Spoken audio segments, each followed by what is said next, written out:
සිංහල බෞද්ධකම අපේ සංස්කෘතිය අපේ උරුමය විනාශ කරන්න යන මේ කාලේ ආද දවසේ අහන්න ලැබුණේ සිංහල බෞද්ධ අපිට මොකද්ද?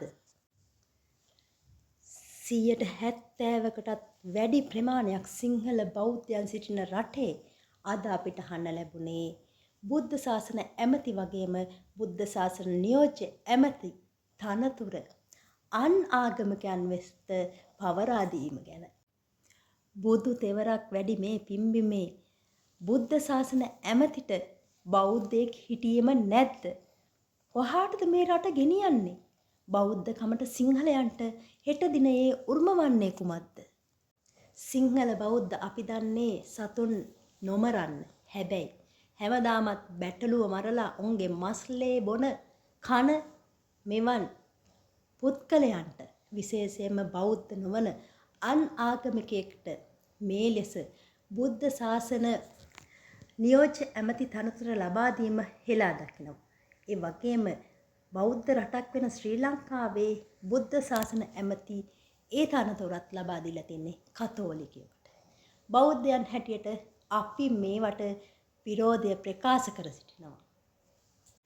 කූරගල, දෙවනගල, මුහුදු මහා විහාරය වගේම තිස්ස විහාරයේ තවත් වෙහෙර විහාර මේ වෙනකොට සිංහල බෞද්ධයන්ගෙන් උදුර ගන්නට විශාල වශයෙන් කටයුතු සිද්ධ වෙනවා මේ රටේ. ඒව නොදැක්ක අපේ පාලකයෝ තවත් අන් ආගමිකයන්ට මගේ දේවල් ලබා දෙන අපූර්ව.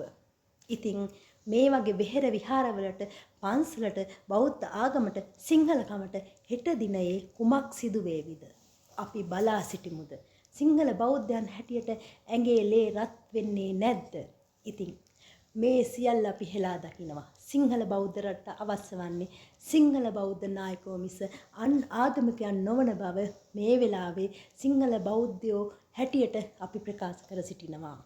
ලොව කිසිම රටක තමන්ගේ ආගමට පිට අන් ආගමිකයන් මේ විදියට පත් කරමින් ඒ රටේ ප්‍රධාන ආගම ඔවුන්ට බාර දෙන්නේ නැත.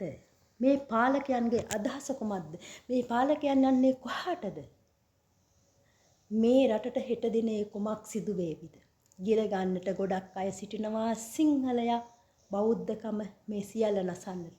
ඉතින් මේ විදියට ඔවුන්ට දිරි දෙන්නේ ඇයි? සිංහල බෞද්ධයෙක් හැටියට අපි මේ දේවල් හෙලා දකිනවා.